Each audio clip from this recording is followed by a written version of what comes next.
Now, this might come to a shock to you, but I play a lot of Game Boy games. I know, it's hard to believe, right? Now, either I'm going insane, or I'm onto something here, but I think I'm being stalked by a cow. I mean, not in real life, but like, in the games. I keep seeing the same cow pop up in a bunch of games. I promise you, I'm not suffering from schizophrenia. Although I did suspect that Cloud was stalking me for a few years, so maybe I should see a doctor. But anyway, I first noticed it all the way back in 2013 when I reviewed Gonka's Pocket Tales. Yeah, remember that? I mean, what a game that was, eh? Before Gonka was a horny alcoholic, he starred in a cute little Game Boy game. But that's when I saw it, the cow. Now, I didn't think much of it at the time. I didn't even mention it in my video because why would I? It's just a cow. But then right, a few years later, I was playing the game called Mickey's Racing Adventure. It's pretty random, right? But that's the second time I saw it. The same bleeding cow. What the hell? What is going on here? Well, let's take a look, shall we? See, this is a weird game. You'd think it would be a simple racing game, but it's really not. The game starts off like a top-down adventure, like Bleeding Zelda. And look at the animation. Why is it so silky smooth? It looks like someone's rotoscoped the real Mickey Mouse or something. But it doesn't even make sense, because there's already a bleeding cartoon. I think. You then go to this train station, and you're playing a sliding puzzle game. It's so weird. The game's called A Racing Adventure, but where's the racing at? The game's just edging me at this point. Eventually, you do actually get some racing, and it's pretty okay. It looks nice, but it's one of those racing games where you simply can't stand a chance unless you grind for a bunch of money and upgrades. So it's not so much about skill as it is just grinding the same races till you can upgrade and win. Grinding in a racing game, you hate to see it. There's loads of characters too, but man, this game has a lot of time wasting. See, every time you want to play a race, you've got to walk all the way to the train station and watch this slow ass animation. And every time you want to try a new character, you need to go all the way back, find the house, explore the overworld enough to find a bunch of coins to buy another train ticket, and then complete a different sliding puzzle again for every single character. I mean, who thought that was a good idea? It's a shame because the racing is pretty good. I mean, it's fun to zoom around and the game has great graphics and music too. I mean, this music here reminds me a little bit of Diddy Kong Racing actually. And hey, did this game invent the whole kart transforming to a boat mechanic? This is like Sonic Racing transformed the Mario Kart world, but 25 years ago. It's pretty neat. But holy crap, yeah, this game has a lot of padding. I mean, if you play as Pluto, you suddenly got a whole new Dig Dug game going on. And before every single boss, you have to do a completely different sliding puzzle too. Holy shit, just let me race already. I mean, this is all mandatory too. You can't avoid it. Anyway, so I'm playing the game, and I unlock Goofy, who is a literal giant in this game, by the way. He's towering over everything. There's a freaking kaiju battle about to kick off here. Anyway, I'm playing this racetrack, and did you see it? I mean, come on, tell me you saw it, right? Nope. Let me just go around, and we'll have a better look, okay? There it is, see? It's the cow. They freaking slipped it in there and hoped no one would notice. Well, I did. Now, am I going insane, or is that not the same cow? It's got the same little flower in its mouth and everything. But what does it mean? So at this point, I'm thinking it's just a coincidence, you know? I mean, cows are in video games all the time. I'm probably overthinking it. But then, a few years later, I saw it again. Was playing Perfect Dark on the Game Boy Color. Yeah, I bet you didn't even know this version existed, right? It's such a strange game. It's one of a few to have an inbuilt rumble pack directly into the cartridge too. Oh, look at that bad boy. It's very girthy. But well, how do you convert a first-person shooter game to a Game Boy? I mean, it seems like an impossible task if you ask me, so let's see. Well, the game starts, and it's fully voice acted. Joanna, after your many years of study and training, this is the final test. Beyond this store is the Carrington Institute training ground. What the heck? This is the only Game Boy Color game I can think of which has voice acting, and it's pretty good too. The game looks amazing too, and it is very nice. But the problem is, the gameplay just ain't all that. I mean, it's a top-down game with a bit of a stealth element like Metal Gear, but it's kinda crappy. You basically just stand still and blast the crap out of everything till they die. Their dying sound is hilarious, by the way. Did Bro turn into a demon? The heck, what the fuck is that for a dying sound? And every time you kill an enemy, you have to walk over its dead body and then awkwardly press the select button to slowly pick up any items that dropped. It slows down things and it feels so pointless. Not terribly engaging all around really, and like a lot of rare games on the Game Boy, there's a ton of mini-games thrown in. There are some first-person moments too, but it's just moving a cursor around and hitting enemies, and it's okay, they're very infrequent. But anyway, we're here for the cow, right? Well, lucky for you, it's right near the start of the game. See, instead of doing the training course, just ignore all that, go up here, and there it is, the cow. This time, in graffiti form. Well, makes a nice change from the usual graffiti I see, but still, very odd. Definitely the same cow too. I wonder what the connection is between these games. Maybe some of you big brain people have figured it out already, but evidently I am a moron. Now, if you know me, you know I love me some Donkey Kong. But to be honest, I've never really talked about the country games, have I? Well, guess what? I was working on an every version of Donkey Kong Country video, and yeah, you guessed it. I saw that bloody cow again, and I couldn't bleeding believe it. It was on the Game Boy Color port of the game. Yeah, another version you probably completely forgot existed. It's like an 8-bit remake of the original. But honestly, it's an absolutely amazing port. Granted, the novelty of playing Donkey Kong Country in a handheld is kinda truly dead now, but at the time, this was incredibly impressive. I mean, it's not a perfect conversion. As with most Game Boy ports, the field of view is pretty small, which really does not help on some levels, and the controls just don't feel as good. I mean, I'm pretty sure it's running on the Donkey Kong Land engine, but still, it feels pretty decent. There's also some new stuff, like green bananas. Slam here and you'll get a sticker which you can print out with the Game Boy printer. I'm sure the 5 people who did that had a great time. There's also lots of new mini-games because of course there is. First up, there's Funky's Fishing, which is pretty fun actually. It's all about trying to grab as many fish as once whilst trying to combo the same colours. It starts off slow, but it gets oddly intense once it gets going. I like it. It's so good, it should have been included on the box. There's also a new shooting game too, which is it's pretty basic. Although it's kind of surreal being able to go left on the world map to this new area. It feels like I'm not supposed to see this. I mean, it's just a weird feeling seeing a whole new part of the map after all this time. Outside of that, there's also a new level. Yeah, just one level. It's very odd as it's right near the end of the game and it's just a cave level. Now, don't get me wrong, it's a good level, it is a really good level, but it's a bit odd, as it doesn't really do anything new to warrant it. It's just there with no fanfare, and you wouldn't even know it was a new level unless you're super familiar with the original game. The level's Winky's Walkway has also been extended and reworked for some reason. I guess someone working on the game just really hated the original, I guess. And finally, the music in the game is a bit different too, using some new tracks and music from Donkey Kong Land, but it works well. But anyway, who cares about the game? Where's the cow? Well, it's pretty far into the game. All the way in World 4, in the level Slip Slide Ride. So what you gotta do is get to this checkpoint barrel, go up this rope to the secret bonus room, look around a bit, and here it is, the cow, carved into the stone. I told you I was being stalked by this thing. I mean, how many games is this thing in? At this point, I want to find them all, you know? I think it's time we embrace our destiny and become professional cow hunters. The hunt is on for the next cow, but where to start?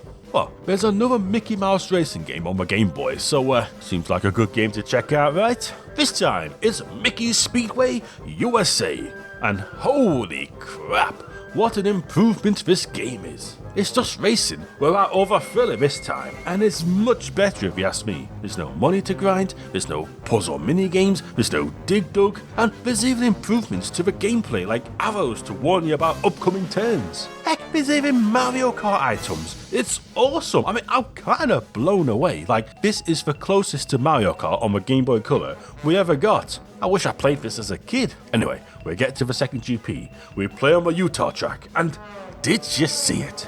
Yep, It's the cow. I called it. I just wonder how deep this thing goes. But well, that's it for the Game Boy Color. There ain't no more cows. Trust me, I looked. But I know I've seen this cow somewhere else too. Deep in the corner of my brain, I've seen it somewhere. Think, man, think. That's it. Fucking Banjo-Kazooie's Grunty's Revenge. Another game I played on this channel bleeding 10 years ago. Granted, I didn't really talk about the game much in said video, but in short, it's a great banjo game, and one of my favourite Game Boy Advance games to be honest. It's a pretty much perfect conversion from 3D to 2D, and it really captures the vibe of the series. Heck, I like it more than Tooie, which is probably sacrilegious to say, but just not a fan of Tooie, I'm afraid. But anyway, I know exactly where I've seen this cow. It's in the level Spilly's Arbor, etched into the sand, now with a little star on top of it too. It's cute.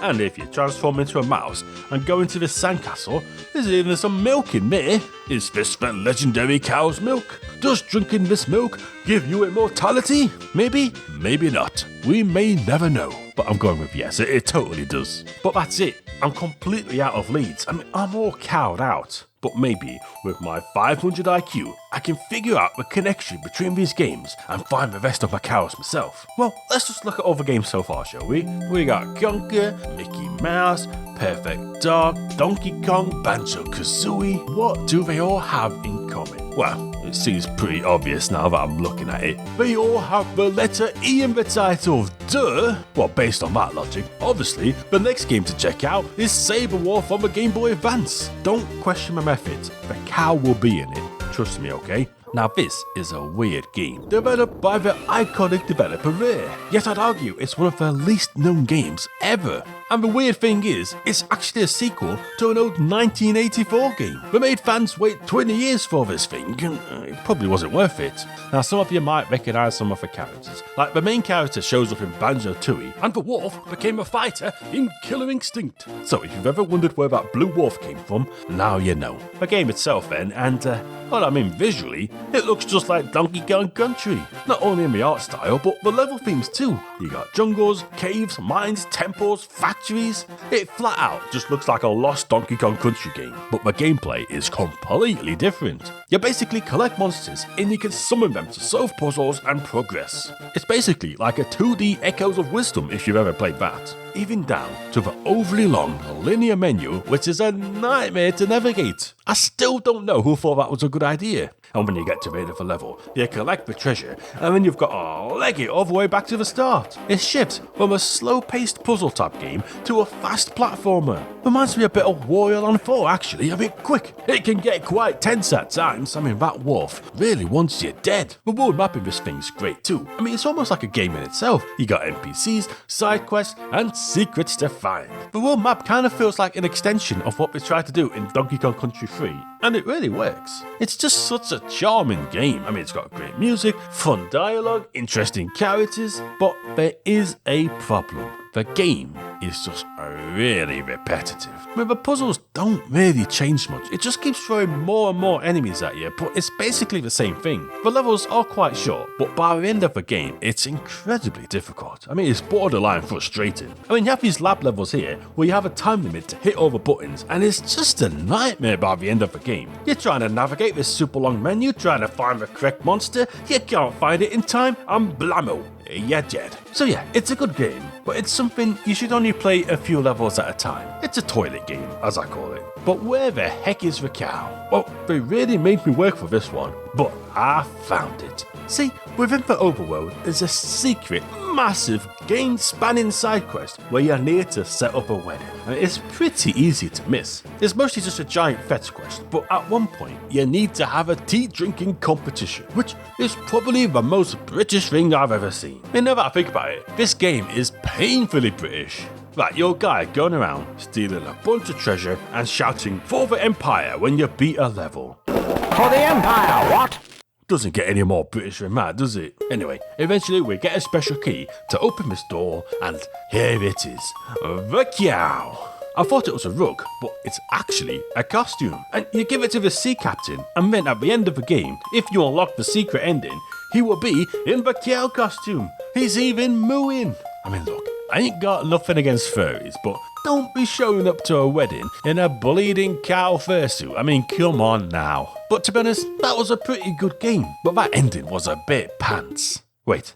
Pants. That's it. That's the clue for the next game. It's Mr. Pants. I mean, this has to be it. Well, we're really digging deep into the obscure now. I mean, it's Mr. Pants. I mean, who the fuck has even heard of this? Well, funny story, but would you believe me if I told you this was originally a Donkey Kong game? Yep, Donkey Kong Coconut Crackers. Enjoy this 4K HD footage of the game. But when Microsoft brought out Rare, it was cancelled.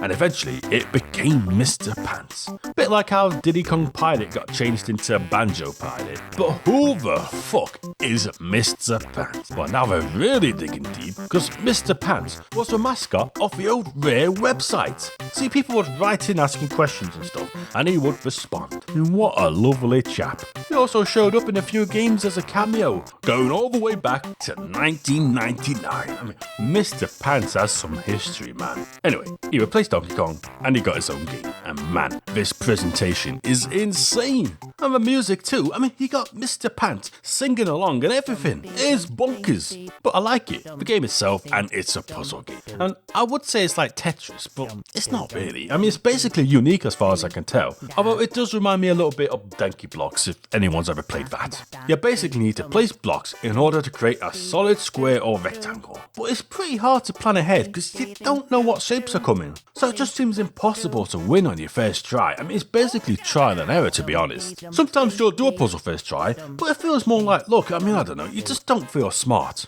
It's more so just hoping it works out as you sort of fumble through it. I mean, just like life, I guess. Maybe I'm just impatient because I want to find the bleeding cow, but I didn't really like this game that much. There are other modes which are less annoying, like a high score mode or a time trial sort of thing, and I like those a bit more. But I don't care, I just want to see this bleeding cow. Well, obviously they hit it right at the end of the game, so now I've got to feckin' play through the entire game. So yeah, you've got to complete every single bleeding level to unlock a new mode, Max's Model Mode. I have no idea who Max is. The mode itself isn't really winning me over on the game, but when you fail the mode, there it is. Not 1, not 2, not 3, not even 4, but 32 cows! That's a lot of milk! But man, they really hid that one well. But surely there's no more hidden cows, right? I think that's it. I think that might be the last one. But well, what if I told you there's actually one more cow I missed? And what if I told you it's so secret that it literally requires linking 2 different games together to even see it? This cow is so rare, I'm probably one of the only people to have ever seen it. That's right, it's time for the final hidden cow. So first, we gotta go back to Mickey's Racing Adventure. See, hidden in this game are a bunch of acorns. Collect enough and you can trade it for a key, unlocking the secret post office. Now if you go here, you can link up to another Game Boy with a copy of Mickey's Speedway USA to unlock a final secret track in that game. Bro, who the fuck is gonna do all that? They were planning ahead with this cow shit, I'm telling you. So we unlock the final track, and it's on the moon. And it's at Mount Rushmore in space. I guess America blew up or something. Ah well, they kinda had it coming. Anyway, we're driving around, and there it is. It's the cow. Thought you could hide from me, did ya? Well, too bad. But there's more too. There's like ancient temples with pillars and cow heads on top. It's like this cow's some kind of god or something. But what if I told you there's another cow somewhere in this game, and we're looking at it right now? Do you see it? No? Well, how about now? Now don't lie, you don't see it. But if we zoom out a bit, that's right, the entire track is shaped like a cow. This is some kind of cowception going on over here. Man, I said cow a lot in this video. Here's an idea, watch the video again and take a shot every time I say cow. Actually don't do that, you'll probably die. But that's it, every single hidden cow. And I figured it out. I figured out the connection at last. In hindsight, I think my letter E theory was a bit stupid. But yeah, I'm sure you've figured it out. They're all handheld games developed by Rare. It's the Rare cow. It's like a little Easter egg, a signature of sorts. It's a bit like Tataki's song hidden in Nintendo games, but instead of a nice little tune, it's a cow. So that's it. We had a nice little trip through some games, eh? And in a strange way, I've kind of grown fond of that cow. And hey, there's some handheld rare games the cow still hasn't been found in. It might still be out there, hiding behind some obscure, ridiculously difficult method to unlock.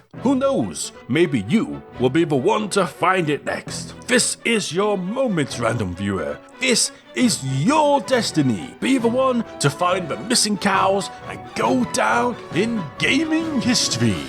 What are you waiting for?